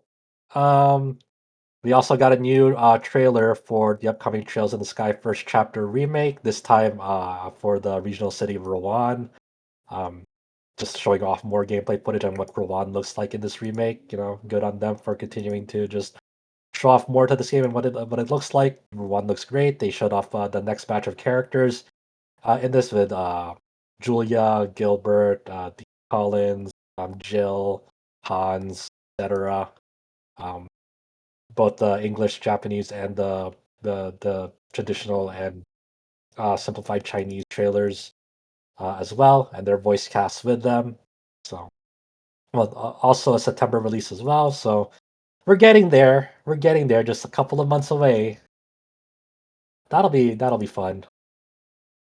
We have a sales update this week. Cygames has announced that Granblue Fantasy Relink has sold over 2 million copies worldwide. That released last February, February 2024. That was pretty hot for several months. And then obviously, people got to see most of like what that game had to offer, had a lot of fun with it. That was very popular here with us as well. I'm kind of surprised they stopped updating it so suddenly. Because it seemed like after launch they had a pretty regular cadence of updates for like a few new characters, a couple new bosses or whatever. Like it released in February, and I think it like was updated until like June that year, and then they just kind of like just cut it. There's like no more updates. That's it. Like, oh, okay. Yeah, I think they wanted to keep their expectations in check because they didn't know exactly how well this Yeah. would do, and I don't blame them because this game had such a troubled Yeah. extended development They that just like wanted to get they it had a done and roadmap. put a bow on it. Yeah, yeah. So I imagine now if they were to revisit Relink and make another like a Relink 2, I think it would have like bigger, grander ambitions, probably have a more extended like roadmap for it. If they were to like embark on such a project again. So I don't blame them for finishing that roadmap and then kind of being done with it. I'm okay with letting games end on that end. Just I imagine if they do another project, it'll have bigger ambitions next time around. Do we So have any? Do we know what like Cygames Osaka is doing now? they are Because currently supporting Uma Musume Pretty Derby. I see horse girls everywhere on my social Yes, feed. yes. So Horse girls and subway slammers. I was gonna say I find the lore about some of the horse girls is more interesting than watching the game itself. It's like yeah, it's pretty interesting to see like how well they kind of stay true to the real life horses of what the anime girls are representing. Like I believe like there's like this horse named Haru Urahara or Uraha or something who is famous because that horse has never won a race. So the anime girl version of that horse is like kind of a failure, like has really really bad stats, and but people are trying to do their damn best to like win with her because they're like cheering for the underdog. Um, that's one of the many stories I hear from people playing that game. And it's cool to see that, this game has been going on in Japan for like 4 to 5 years now. And all like the veterans in Japan are like extending like, their love of the game to like the overseas players, saying, hey, like thanks for checking this game out. This is my favorite horse girl. I love them to death. Here are all the drawings I've made of them. Like thanks for checking this game out. And like I think that's like such a very like heartwarming trying to communicate with each other across overseas about like your love for the game and a love for horses and or horse girls. So and on our Discord, I guess also on our Discord mobile game channel, like it's just been a gigantic tidal wave of Uma Musume talk and conversation over the past few days. Just a lot of our community is checking that game out and just falling in love with it, and that's cool to see. Um, so that's been all over my socials and all over our community for that game. People are going wild over it. That's fun. So I have to imagine they have other projects that they're working on that it's just like they're way too early to comment on what they're doing right now. I imagine they're doing something. They have other projects in development. do you remember that one game that Cygames showed? It was like Project Awakening or something. Awakening, yeah, I have no idea, but like, they've been radio silent on that game. That for people who don't remember, this is like their medieval fantasy western inspired game that they've showed off for like a couple years, like but it was like many years ago since our last update on it. I have no idea what's going on with that game whatsoever. They've been radio silent on that game for since like I want to say 2020 or 2019. Was like the last time we ever heard of that game. So I don't know. Uh, Maybe that's their next big thing. I don't know, but we haven't heard anything for like I don't know 3 years now. So I don't know. they also have that like that competitive game that was they recently hired like the Kenichiro Takaki who was recently who got their claim to fame through the Senran Kagura series, but then dipped out of that, and then they were hired by Cygames, and then now they were working on some competitive thing for Cygames. I forgot exactly what it was called, but that project has been under wraps as well. I don't know. Cygames has like a lot of like projects that we just haven't heard of for a very long time. Adam, you pulled up our page for Project Awakening. When was the last time you heard about this game? So this game was I don't know if this was when it was first announced, but like they revealed it for PlayStation 4 in 2018, Project Awakening, and then it went dormant for 3 years. And then it showed up again in 2021 at like a tech conference. And as far as I know, hasn't shown up again since. So Yeah. So 4 years ago. What a mysterious project. I would hope to I hope that project is still in development because I do want to see what a Cygames Western medieval fantasy game looks like.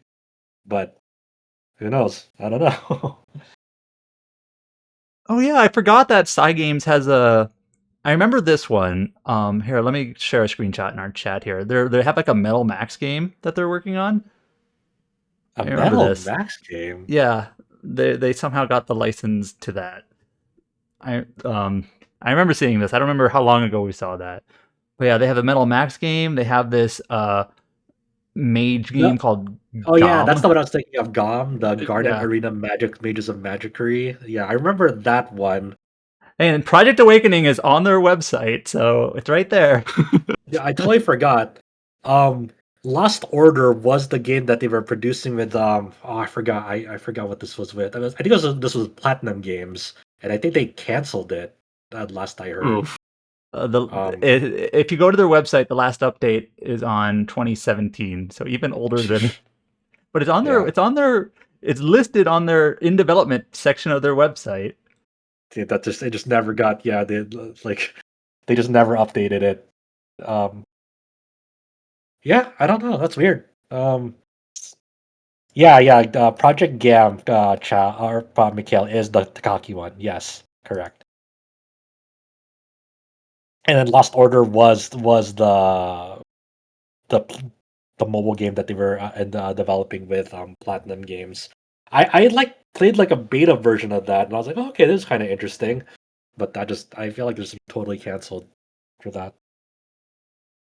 Okay, we only have a few more left here. We have a demo for Front Mission 3 Remake that's now available on Switch. So if you're curious to see that, you can go check it out for free. You have a playable tutorial like showing the combat system, and you get a few pages from the in-game network that we spoke about. That was filled with what is allegedly a lot of generative AI images on that end. So if you're a see it to believe it kind of person, you can check this out for free and see if it's up your alley, or just want to see what they've done with this game compared to the original. Cannot say I recommend it based on our discussions with Cullen last week, but uh, do what you do. We also have a release date for System Shock 2 25th Anniversary Remaster for consoles. It's launching on July 10th for PS5, PS4, Xbox, and Switch. They had to delay this and do a stagger release. Like the one on Steam is now currently out, but they had to delay the console versions, and now we got a date for them on July 10th. Yeah, Um, it was supposed to be just a single release for all the platforms, but then they had to. It was like a last minute console delay, so like just like a probably few week delay for that. probably some certification sort of thing that probably took longer than they expected. So yeah, and if you want to know more, Adam, you spoke about it last week, I believe, on your thoughts of the game. All that stuff seems to be a damn solid work on re-updating this game and remastering it. And yeah, that's all the news that we have for this week. Thank you for following us, and thank you for listening to the entirety of this podcast episode. If you made it up to this point, we'll be back next week with I have no clue what we'll have, but we will have something for. We also have some Anime Expo announcements that that might be relevant to us. The Anime Expo is still ongoing, so we might have something pop up, and then we'll report back on that if it does. You can follow us on our main site, rpgsite.net. You can follow us on socials, whether through Blue Sky or X/Twitter through @rpgsite. Facebook.com/rpgsite.net. You can check out all our podcast episodes over at YouTube via youtube.com/rpgsite.net. You can listen to this episode on your favorite podcast app. We'll be there. Until then, I don't know what we'll have next week, but we will have something, and Brian and James will be back, so they'll be back and discussing their trips to both Fan Expo and Anime Expo as well. So once again, thank you for joining me, Adam and Mikhail, and Chow had to step out earlier for this podcast episode. And until next week.